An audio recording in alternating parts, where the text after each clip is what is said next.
Ladies and gentlemen, brothers and sisters in Christ, today I want to talk about the one thought that changes your life forever. You see, our lives are shaped not by the world around us, but by the words and images we hold in the secret place of our minds. One single thought, held with faith, spoken with conviction, and anchored in God's promise, can open the gates to blessings, opportunities, and miracles you never imagined. The Word tells us, "As a man thinketh in his heart, so is he." And so, if your thought is rooted in fear, your life will reflect fear. But if your thought is rooted in faith, love, and divine expectation, your life will reflect heaven's abundance. Today, I want to share with you how one God-given thought can be the turning point that changes everything. Your word is your wand. Speak only what you desire.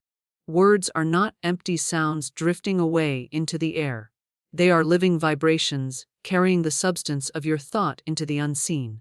They clothe your mental images in form and release them into the spiritual law that governs manifestation. Every word you speak is a seed.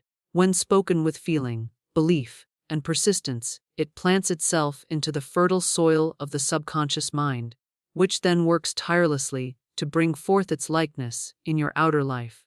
This is why it is so important to guard your tongue as you would guard a treasure chest. When you speak of lack, you invite lack. When you speak of sickness, you invite sickness. When you speak of fear, you invite more fear. But when you speak of abundance, of health, of courage, you invite those very qualities to make their home in your experience. The spoken word has a creative power because it is a vibration that harmonizes with or resists the divine law of good. God spoke the world into being. Let there be light, and there was light. This is not mere poetry, it is the key to understanding that creation follows the command of the spoken word, backed by the energy of belief. People often speak idly, unaware that their casual complaints, criticisms, or negative predictions are shaping their tomorrows. Every time you say, "I can't afford it," you are closing the door to abundance. Every time you say, "I never have any luck," you are instructing life to withhold opportunities from you. Every "I am" statement is a direct command to your mind and to the universe. When you say, "I am tired," you are reinforcing weariness. When you say, "I am strong," you are calling forth strength. The mind does not argue with your words. It simply takes them as truth and begins arranging circumstances to match them. If you constantly speak of obstacles, you will find more of them. If you speak of solutions, you will be led to them. The law is impartial, it delivers what you order. This is why Florence Scovel Shinn often said, "Your word is your wand." A wand directs power. It points to where energy should go.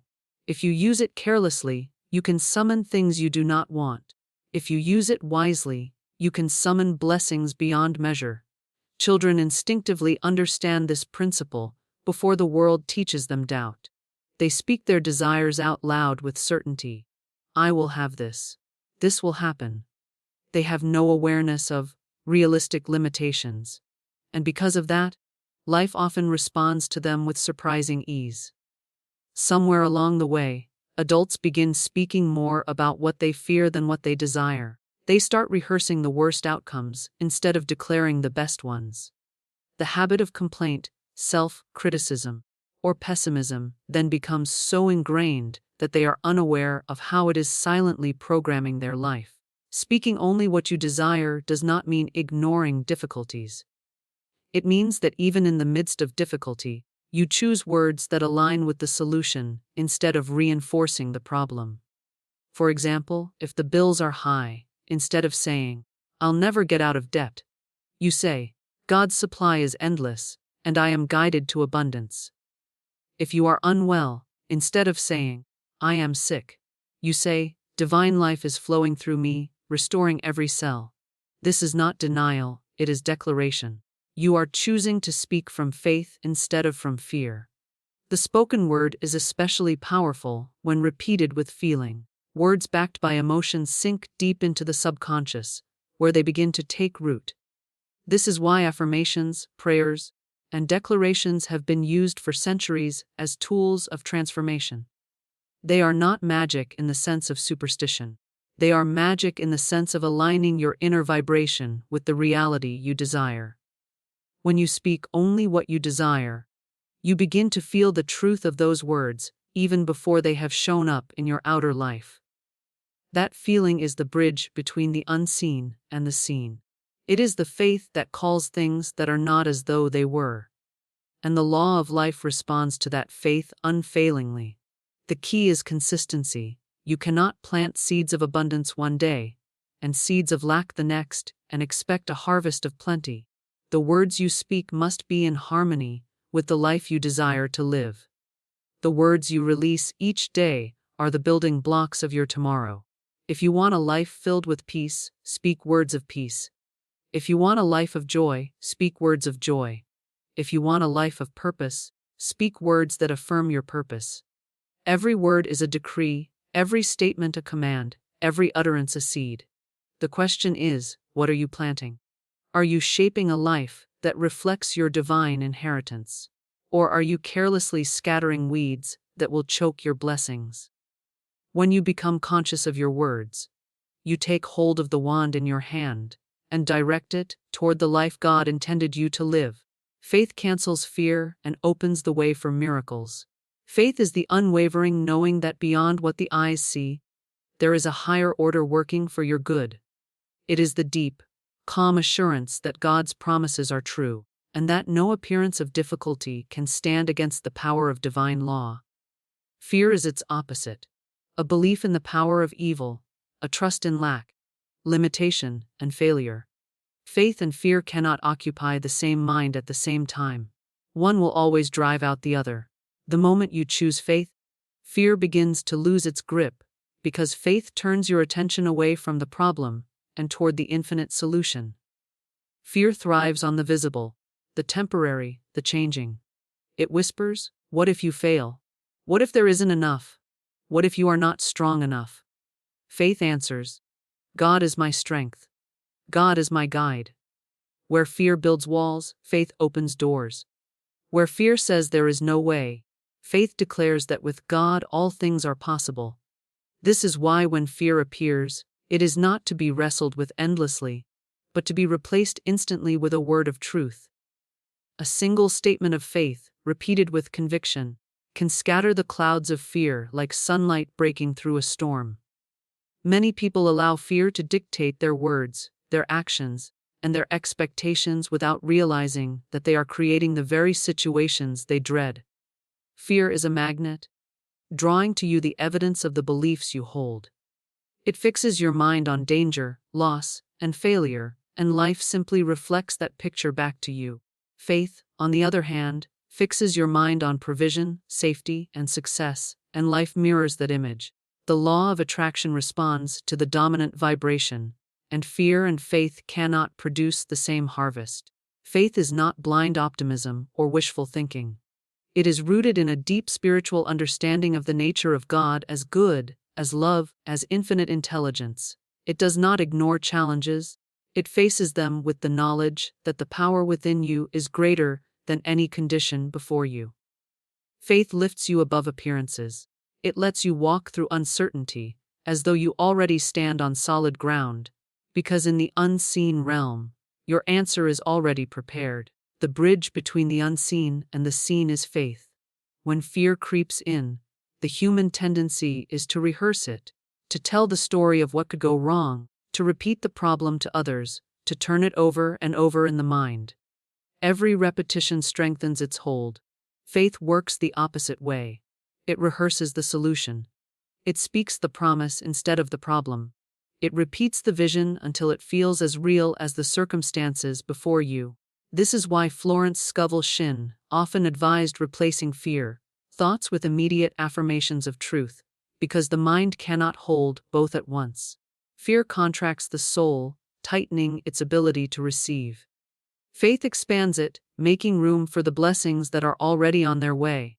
Imagine a clenched fist trying to receive a gift. It cannot. Fear is that clenched fist. Faith opens the hand wide, ready to receive. Fear shuts down creative ideas and opportunities because it keeps the mind locked on survival. Faith frees creativity, inspiration. and divine guidance to flow through you. In faith, you become receptive to the right people, the right timing, and the right actions that move you forward. The moment you choose faith over fear, a shift begins in the unseen. You may not feel it instantly, but the current of your life begins to change direction. Doors that were closed start to open. Paths you could not see become visible. Resources you did not know existed find their way to you. This is because fear blocks the flow of divine order, while faith aligns you with it. Fear focuses on the absence of what you want. Faith focuses on its presence, even before it arrives. When faced with fear, you can speak aloud words that re-establish your faith. These might be as simple as, "I walk in faith and not by sight," or "God's plan for me is perfect and cannot be hindered." These declarations are not empty phrases, they are spiritual commands that override fear's narrative. Every time you speak them, you are training your mind to choose trust instead of panic. Over time, faith becomes your default response, and fear has no foothold left. In the presence of faith, miracles feel natural, because you have removed the resistance that once kept them away. A miracle is simply the outworking of divine law, in a way that seems extraordinary to human perception. Fear resists that law. Faith cooperates with it fully. Faith makes you available to the unlimited possibilities that God has prepared for you, no matter what the present moment looks like. It sees beyond the immediate facts and anchors itself in the eternal truth that all things are working together for your good. What you imagine with joy, you magnetize into your life. The mind is a workshop, constantly shaping images and sending them into the invisible realm where they begin to take form. Imagination is not a childish game, it is one of the most powerful faculties God has given us. Every invention, every work of art, every breakthrough, every great achievement began as an image held in someone's mind. The difference between idle daydreaming and true creative imagination is the energy with which you hold the picture. When you infuse your mental image with joy, gratitude, and expectation, you set in motion a spiritual law that draws it toward you. The vibration of joy is like a bright light in a dark room. It cannot be ignored. It sends out a signal that resonates with similar vibrations in the universe, pulling matching experiences into your path. This is why people who dwell on their dreams with delight often find opportunities, resources, and connections flowing to them seemingly by coincidence. It is not coincidence, it is the magnetic pull of a joyful imagination. Fearful or anxious imagining pushes things away, but joyful imagining draws them in. Many people imagine constantly, but do so with dread. They rehearse negative outcomes, picture worst-case scenarios, and replay scenes of loss or failure. These mental pictures, though unpleasant, are still creative. They still plant seeds in the subconscious, which then seeks to fulfill them. When you reverse the process and choose to imagine only the outcome you desire, and do so with joy, you give your mind a new blueprint to follow. The joy is the key, because it signals to your subconscious that the image is real and safe to pursue. Imagination charged with joy has a way of bypassing doubt. When you visualize something with a sense of delight, you are not straining or forcing it into being. You are enjoying it as though it is already yours. The mind does not distinguish between what is vividly imagined and what is experienced in the physical world. If you see it, feel it, and rejoice in it within, you are already living in its vibration. Life, in turn, responds by aligning people, events, and conditions to match that vibration. Florence Scovel Shinn taught that pictures held in the mind eventually materialize, so you must choose your pictures carefully. If your inner movie is filled with images of struggle, you will unconsciously create situations that match. But if your inner movie is one of abundance, health, and harmony, the outer world will begin to reflect it. The joyful emotion is what develops the image, giving it energy and momentum. Without joy, the image may remain faint and weak. With joy, it becomes vivid and compelling.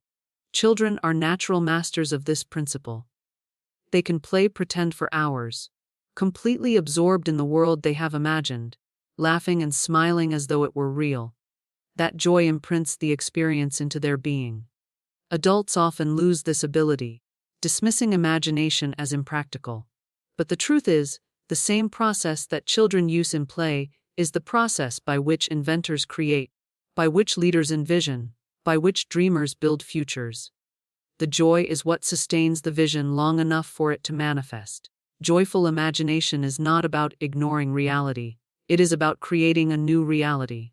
When you are in a difficult season, it is easy to let your mind be dominated by the problem. But if you can step away, even for a few minutes a day, and immerse yourself in a joyful vision of the solution, you begin to shift your inner state. You may feel lighter, more hopeful, and more inspired. These feelings are not just pleasant, they are creative forces. They change your vibration, and by law, attract conditions that match. To imagine with joy, you must first give yourself permission to desire. Many people stop themselves at this step, thinking it is selfish or unrealistic to want more. But desire, in its pure form, is simply the pull of your divine purpose seeking to express itself. When you allow yourself to envision the life you truly want, and you do it with gratitude and glad expectation, you are aligning with God's highest intention for you. Joy tells the universe that you are ready to receive. When you imagine, involve all your senses. See the details clearly, hear the sounds, feel the textures, smell the scents, and taste the flavors of your desired outcome. Then let the joy of it fill you, until you can't help but smile. This richness of experience strengthens the magnetism of your vision. You are not wishing, you are living the reality in your mind so completely that it begins to take root in the unseen. As you hold this joyful image day by day, you will find your actions naturally aligning with it. Ideas will come, nudges will arise, and opportunities will appear. You will feel guided towards steps you may not have considered before. The imagination is the blueprint, and joy is the electricity that brings it to life. Divine order is working in every detail of your path. Life is not a series of random events. It is a carefully woven tapestry in which every thread has its place. Even when the pattern is not visible to you, there is a higher intelligence arranging circumstances for your ultimate good. Divine order means that the right thing happens at the right time in the right way, and that nothing can truly be out of place in God's perfect plan. When you trust in divine order, you release the strain of trying to control every outcome, and allow the flow of life to guide you where you are meant to be. There are times when the outer picture seems chaotic, when doors close unexpectedly, or when delays appear to hinder your progress. In those moments, the human mind rushes to judgment, calling situations wrong, unfair, or unfortunate. But from the perspective of divine order, what seems like a setback may be a redirection. What seems like a loss may be a preparation for something greater. The mind sees only a fragment, while divine order sees the whole. Trusting divine order requires faith in the unseen workings of the universe. You may not always understand why certain people cross your path, why certain opportunities fade away, or why certain challenges arise. Yet each is a piece of the larger design. A delay may be giving you time to develop skills you will need. A closed door may be protecting you from harm. An unexpected meeting may be aligning you with a key connection for your future. Divine order is never late and never early. It operates with perfect precision. Florence Scovel Shinn often taught that when you declare, "Divine order is now established in my mind, body, and affairs," you are aligning yourself with the higher pattern. You are affirming that you are not a victim of chance, but a participant in a purposeful unfolding. This affirmation shifts your energy from resistance to receptivity. Instead of forcing outcomes, you allow them to reveal themselves. Instead of pushing against circumstances, you move with them, trusting that they are leading somewhere meaningful. When you look back on your life, you can often see how events that once puzzled you now make sense. A disappointment years ago may have freed you for an opportunity you could not have imagined then. A relationship that ended may have opened space for one that brought greater joy and growth. Even mistakes and detours have their place, teaching you lessons or building strength that later becomes essential. The hindsight that reveals divine order in the past is the same principle at work in the present. Though it may not yet be visible, divine order is not passive, it works with your participation. You are guided through intuition, inspired ideas, and inner nudges that lead you step by step. When you follow those promptings, you find yourself in the right place at the right time more often than not. Opportunities seem to appear without effort, and solutions arrive before problems become overwhelming. This is not luck, it is alignment with the current of divine order. The key is to release the habit of constant worry about timing and outcomes. Worry is the belief that divine order might fail, that somehow you must hold the universe together by your own willpower. Trusting divine order allows you to rest in the knowledge that the path is being prepared for you, just as you are being prepared for the path. This trust frees mental energy, which can then be used for creativity, joy, and productive action. There is an ease that comes with believing in divine order. You no longer feel the need to compare your journey to anyone else's, because you understand that your path is unique and unfolding exactly as it should. You stop forcing connections or chasing opportunities that do not resonate, because you know the right ones cannot pass you by. Even challenges are met with greater calm, because you hold to the idea that they, too, are part of the plan and will ultimately contribute to your good. You can consciously call divine order into your affairs through your words and thoughts. When confusion arises, you can say, "Divine order is now established," and feel the peace that follows. When you face a decision, you can affirm that the right choice will reveal itself at the right time. These declarations are not empty phrases. They are spiritual commands that align your mind with the higher intelligence already governing the universe. Divine order is always at work, arranging meetings, shifting circumstances, and preparing solutions long before you are aware of them.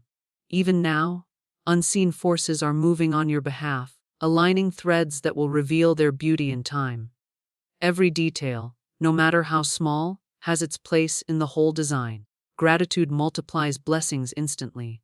Gratitude is more than polite words or a pleasant feeling. It is a spiritual force that shifts your entire vibration into alignment with abundance. When you give thanks for what you have, you acknowledge the presence of good in your life, and what you acknowledge expands.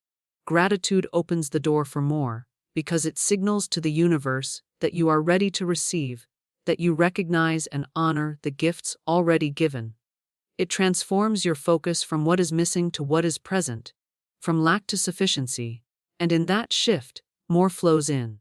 Many people wait until circumstances change before they feel grateful, but the power of gratitude works in the opposite direction.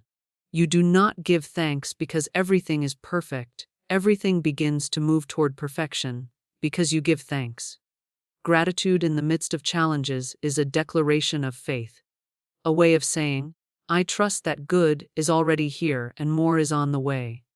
This is why Florence Scovel Shinn often encouraged people to thank God for blessings before they appeared, because that act of thanksgiving magnetizes the very thing you desire. Gratitude changes your perception, and perception changes your experience. Two people can face the same situation, and one sees only what is wrong, while the other finds reasons to be thankful. The second person is not ignoring reality, they are choosing which part of reality to focus on. By focusing on the good, they amplify it. By focusing on the bad, they amplify that instead. Gratitude selects and magnifies the seeds you want to grow. When you make gratitude a habit, you train your mind to scan for blessings in every situation. Even small things. A kind word from a stranger, a moment of laughter, a breath of fresh air, become reminders that you are supported and surrounded by good. This awareness lifts your mood, strengthens your faith, and increases your receptivity. The more you notice, the more there is to notice. This is the multiplying effect of gratitude in action. Gratitude also neutralizes negative emotions like resentment, envy, and self-pity. It is impossible to be deeply grateful and bitter at the same time. Gratitude shifts your attention away from comparison and toward appreciation. Instead of dwelling on what someone else has, you dwell on the abundance in your own life, which in turn makes your own life richer. In this way, gratitude protects you from the corrosive effects of negativity and keeps your energy clear. There is also a creative element to gratitude. When you give thanks in advance for something you have not yet seen, you are imagining it as already real. You are living in the vibration of having, not wanting. This is a powerful position because it tells your subconscious mind and the universal law that the matter is settled, that your good is here now. The universe responds to that certainty, arranging conditions to match your inner state. Gratitude expressed through words is especially potent. When you say aloud, "I am grateful for my health," "I am grateful for divine guidance," or "I am grateful for the abundance flowing to me," you not only affirm the good, but also hear yourself affirming it. This repetition strengthens belief and imprints it more deeply into your consciousness. Silent gratitude is powerful, but spoken gratitude carries the creative vibration of the word, which amplifies it further. Gratitude also has a way of drawing people toward you. When others feel appreciated, they are more inclined to give, to help, and to support you. This creates a cycle of generosity that benefits everyone involved. Opportunities often come through people, and gratitude keeps your relationships healthy, warm, and mutually uplifting. A grateful person becomes a magnet for goodwill. In moments of difficulty, gratitude can feel unnatural at first, but it is in those moments that its power is most transformative. Even if you can only find one thing to give thanks for: the breath in your lungs, the lesson in the challenge, the presence of God in the midst of uncertainty. That small point of focus can begin to change the atmosphere within you. As your vibration shifts, solutions start to appear, resources begin to flow, and burdens become lighter. Gratitude is also a form of prayer. It is a way of communicating with God that does not beg or plead, but instead recognizes the truth of abundance and provision. When you thank God for something, you acknowledge that it is already given, whether you can see it or not. This is the kind of faith-filled gratitude that accelerates manifestation, because it is rooted in trust rather than desperation. When you live in a state of gratitude, your life becomes richer in ways that go beyond material gain. You notice beauty more easily, enjoy relationships more deeply, and find meaning in everyday experiences. This heightened awareness makes you more receptive to inspiration, guidance, and joy, which in turn leads to more blessings. The cycle feeds itself, each moment of gratitude becoming the seed for another moment of blessing. One thought in harmony with God's will changes everything. A single idea, aligned with divine truth, carries within it the power to shift your life entirely. When a thought is in harmony with God's will, it is infused with the energy of creation itself, because it reflects the nature of divine law, perfect, whole, and unchanging. Such a thought does not originate from fear, ego, or limitation. It arises from the deeper knowing within your spirit, where God's guidance is always present. This is why one inspired idea, received and believed, can open doors, dissolve obstacles, and transform circumstances that once seemed immovable. Most thoughts that pass through the mind are fleeting, colored by past experiences, human reasoning, or outer conditions. But when a thought is in harmony with God's will, it carries a different vibration. It is clear, strong, and persistent. It does not argue for limitations or present reasons why something cannot happen. Instead, it comes with a sense of peace and assurance, even if it calls you to step into the unknown. These thoughts are often accompanied by a feeling of lightness or inspiration, as though they are carried on a current greater than your own. The scriptures remind us that God's thoughts are higher than our thoughts, and His ways higher than our ways. When you receive a thought in harmony with His will, you are touching that higher level of wisdom. This thought will always be rooted in love, truth, and abundance, because God's will is never for lack, fear, or destruction. If a thought inspires faith, courage, generosity, or forgiveness, it is in alignment. If it leads to peace and constructive action, it is in alignment. One thought like this can reframe your entire outlook. For example, if you have been struggling with a problem, and the thought comes, God's supply is unlimited and flowing to me now, it can break the mental pattern of scarcity in an instant. This shift in perspective not only changes how you feel, but also changes the actions you are drawn to take. You begin to see possibilities where before you saw only barriers. Because the thought is in harmony with divine law, it acts like a key turning in a lock, opening the way for solutions and resources to appear. Florence Scovel Shinn often taught that a single affirmation of truth, spoken with faith, can neutralize years of negative belief. This is because truth has inherent power. You do not have to force it, argue it, or prove it. You simply align yourself with it. A thought in harmony with God's will carries this same kind of authority. It works not by human willpower, but by spiritual law, which operates with precision and without fail. It is possible to train your mind to become more receptive to these thoughts by quieting mental noise and spending time in prayer, meditation, or stillness. In the quiet, you can hear the gentle guidance that may be drowned out by constant worry or distraction. When such a thought comes, it is often simple yet profound, so simple, in fact, that the ego may dismiss it. But the simplicity is part of its power. Truth does not need to be complicated to be effective. Once you recognize a thought that feels divinely aligned, the next step is to hold to it, speak it, and act on it. Doubt may try to creep in, especially if outer conditions have not yet changed. But the thought itself is the seed of change, and like any seed, it needs time and care to grow. Speaking it aloud reinforces it in your consciousness, and acting in faith as though it is already true draws the matching conditions into your experience. One divinely aligned thought can also heal. If you are holding a belief that you are unworthy, unloved, or powerless, and the thought comes, I am a child of God, deeply loved and fully provided for, that single truth can dissolve years of false identity. It can lift the burden of self-condemnation and open you to receive the blessings that were always available to you.